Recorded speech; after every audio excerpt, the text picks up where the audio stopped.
जो महाजन जनपद बना था, महाजनपद, तो सबसे पहले हम लोग पढ़ेंगे मगध महाजनपद के बारे में। तो मगध महाजन जनपद पे सबसे पहले जो शासन है हर्यक वंश ने किया, और हर्यक वंश का जो संस्थापक है, हर्यक वंश का संस्थापक बिंबिसार है।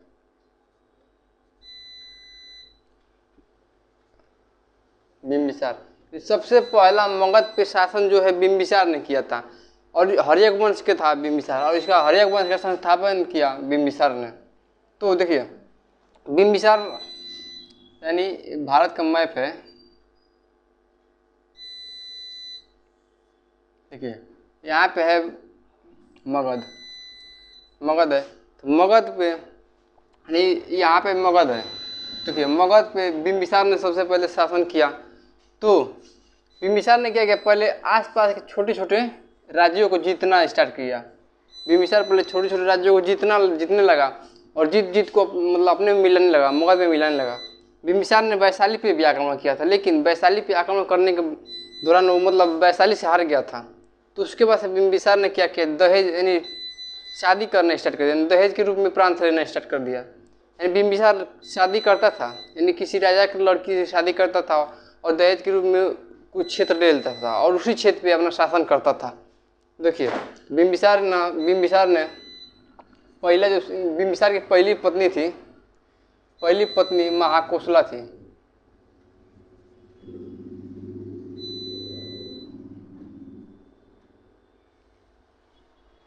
पहली पत्नी महाकोशला थी।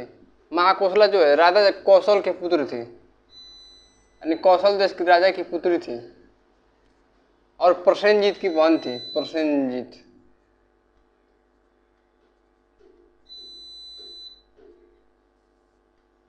जो पहली पत्नी थी, पहली पत्नी कौशल देश की राजा की पुत्री थी और प्रसेनजीत की बहन थी। देखिए बिंबिसार ने जब बिंबिसार ने इनसे शादी किया तो दहेज के रूप में काशी प्रांत ले लिया, दहेज के रूप में काशी प्रांत ले लिया। उसके बाद से जो दूसरी पत्नी है इनकी, वैशाली नरेश चेतक की पुत्री राजकुमारी चिल्लेना थी, चिल्लेना। तो चिल्लेना है वैशाली नरेश की पुत्री थी।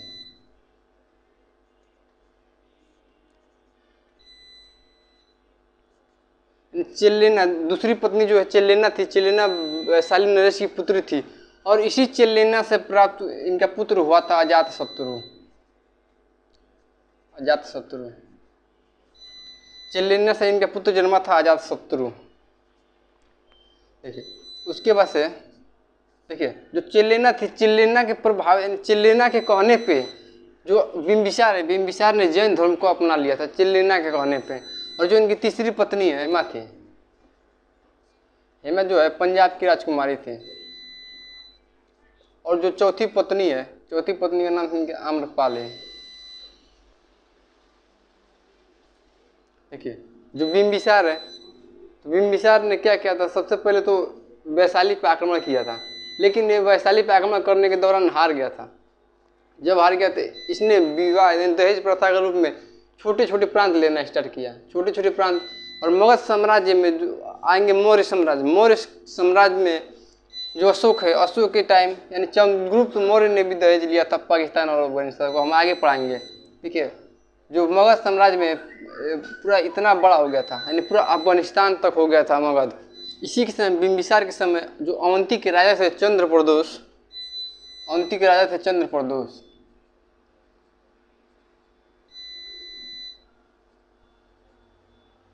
चंद्रप्रदोष जो है अवंती के राजा थे।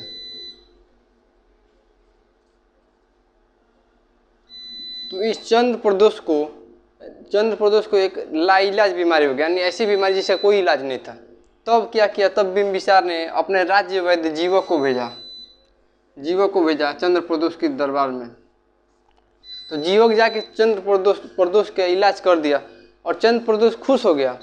खुश होने के बाद चंद्रप्रदोष ने क्या किया, अवंती को मगध के अधीन कर दिया, यानी अवंती के मगध के अधीन कर लिया। उसके बाद से जो है बिंबिसार कई वर्षों तक शासन किया। तब बिंबिसार का पुत्र था अजातशत्रु।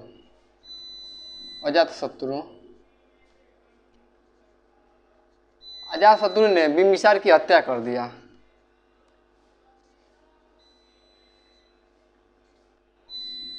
492 ईसा पूर्व। बिम्बिसार ने जो 492 ईसा पूर्व में अजातशत्रु ने बिम्बिसार की हत्या 492 ईसा पूर्व में कर दिया था।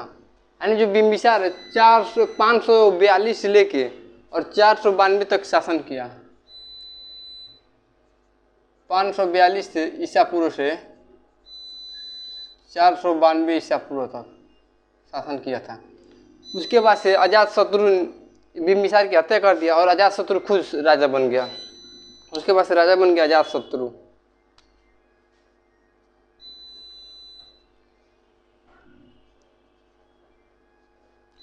अजातशत्रु जो अजातशत्रु राजा बना, तो अजातशत्रु यानी इसके नाम का अर्थ है, और इसके नाम का अर्थ है कि शत्रुओं का नाश करने वाला अजातशत्रु।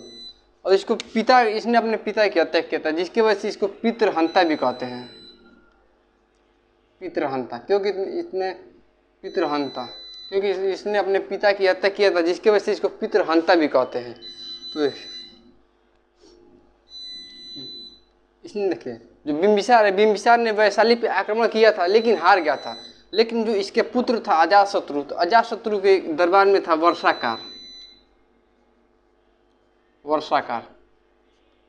जो वर्षाकार है, अजातशत्रु ने क्या किया, इस वर्षाकार को वैशाली में भेजा और वहाँ पे भेज के गुप्तचर बना के भेजा। तो वर्षाकार गया वहाँ पे और उनके सैनिकों के मतलब गुप्त जानकारी पता चल गया वर्षाकार को, और उसने आके अजातशत्रु को बताया। तब अजातशत्रु ने 2 नए हथियार को शामिल करके और युद्ध लड़ा वैशाली से, और वैशाली को जीत लिया अजातशत्रु ने। जब इसने वैशाली को जीत लिया और इसके पुत्र का नाम था उदयन। अजातशत्रु के पुत्र का नाम था उदयन। पिता की हत्या कर दिया इसने, यानी उदयन ने हत्या कर दिया अपने पिता के 460 ईसा पूर्व में। यानी उदयन ने अपने पिता अजातशत्रु की हत्या कर दिया 460 ईसा पूर्व में, और अजातशत्रु ने अपने पिता बिम्बिसार की हत्या कर दी 492 ईसा पूर्व में। तो देखिए जो अजातशत्रु का शासन काल है हो जाएगा 492 ईसा पूर्व से 460 ईसा पूर्व तक। देखिए जब उदयन ने हत्या कर दिया तब बनेगा उदयन राजा। तो एक बार रिवाइज कर लेते हैं। देखिए बिम्बिसार हर्यक वंश का सबसे पहला राजा था, यानी मगध पे भी पहला शासक जो बिम्बिसार था। बिम्बिसार ने वैशाली पे आक्रमण किया सबसे पहले, लेकिन वैशाली को जीत नहीं पाया, जिसके वजह से इसने क्या किया, छोटे छोटे राज्यों पर आक्रमण करके जीत लेता था, लेकिन वैशाली को नहीं जीत पाया। तो इसने क्या किया, इस बिम्बिसार ने शादी करके दहेज लेना स्टार्ट कर दिया। दहेज में छोटे छोटे प्रांत लेना स्टार्ट कर दिया। तो बिम्बिसार सबसे पहले शादी किया महाकोशला से, जो महाकोशला थी कौशल देश, कौशल राजा की पुत्री थी महाकोशला, और ये प्रसेनजीत की बहन थी। महाकोशला प्रसेनजीत की बहन थी। और इसकी जो दूसरी पत्नी थी चिल्लेना, वैशाली नरेश की पुत्री थी। चिल्लेना से जन्मा था अजातशत्रु। देखिए जो अजातशत्रु है, अजातशत्रु ने अपने मामा, यानी अजातशत्रु के मामा हो गए प्रसेनजीत, इसके मामा हो गए प्रसेनजीत की पुत्री से शादी विवाह किया अजातशत्रु ने। और जो अजातशत्रु, उसके बाद जो तीसरी पत्नी थी बिम्बिसार की हेमा थी, जो हेमा थी पंजाब नरेश की पुत्री थी। और उसके बाद से आम्रपाली थी चौथी पत्नी। जो चंद्रप्रदेश थे, अवंती के राजा थे, चंद्रप्रदेश को असाध्य रोग हो गया, जिसके वजह से जीवक, यानी इनके दरबार में थे जीवक राज्य वैद्य। तो बिम्बिसार के राज्य वैद्य थे जीवक। तो बिम्बिसार ने अपने राज्य वैद्य जीवक को भेजा चंद्रप्रदेश के दरबार में। तो चंद्रप्रदेश का इलाज करके जीवक उसको ठीक कर दिया चंद्रप्रदेश को। चंद्रप्रदेश खुश होके और अधीन हो गया, यानी मगध का अधीन हो गया खुश होके। उसके बाद से जो इसके बिम्बिसार के पुत्र थे अजातशत्रु, तो अजातशत्रु ने अपने पिता बिम्बिसार की हत्या 492 ईसा पूर्व में कर दिया। उसके बाद से बना अजातशत्रु राजा। अजातशत्रु जो है 492 ईसा पूर्व में राजा बना। इसको पितृहंता कहते हैं, क्योंकि इसने पिता की हत्या किया था। इसके अजातशत्रु के दरबार में था वर्षाकार, यानी वर्षाकार जो है अजातशत्रु के दरबार में था। तो जो वर्षाकार जाके वैशाली में गुप्तचर बन गया था, और वहाँ पे गुप्तचर बन के गया था, और वहाँ पे गुप्त जानकारी लेके आ गया, जिसके वजह से फिर से दोबारा वैशाली पे आक्रमण किया और वैशाली को जीत लिया। जो अजातशत्रु की हत्या उसके पुत्र उदयन ने किया था 460 ईसा पूर्व में। उसके बाद से बना उदयन राजा। तो उदयन ने अपनी राजधानी, सबसे पहले राजधानी बदला। उदयन ने अपनी राजधानी बदल के कहाँ रख बनाया, कुसुमपुर। उदयन की जो राजधानी है कुसुमपुर। और जैन ग्रंथों के अनुसार देखिए उदयन ने एक सोन नदी के किनारे एक शहर की स्थापना की थी जिसका नाम रखा था पाटलिपुत्र। पाटलिपुत्र जो यानी वर्तमान में पटना है, वही उसी का पुराना नाम था पाटलिपुत्र। पाटलिपुत्र की स्थापना जो उदयन ने किया था और इसका नाम जो है इसके पुत्र ने रखा था। इसके पुत्र का नाम देखिए, उदयन की जो हत्या किसने किया, उदयन की हत्या एक अज्ञात व्यक्ति ने किया, यानी उसका आज तक नाम नहीं पता चला कि जो उदयन की हत्या किया। तो उदयन की हत्या करने के बाद उसका जो पुत्र था नागदशक, पुत्र था नागदशक, नागदशक राजा बना, नागदशक राजा बना। लेकिन नागदशक जो है उतना योग्य शासक नहीं था, नहीं, नागदशक जो है अयोग्य शासक था जिसको अच्छे से शासन नहीं कर पाया था। तो जो नागदशक का सेनापति था, नागदशक का सेनापति, नागदशक के सेनापति था शिशुनाग। शिशुनाग तो एक दिन नागदशक का सेनापति शिशुनाग ने नागदशक को जंगल में शिकार के लिए ले गया और नागदशक की हत्या कर दिया शिशुनाग।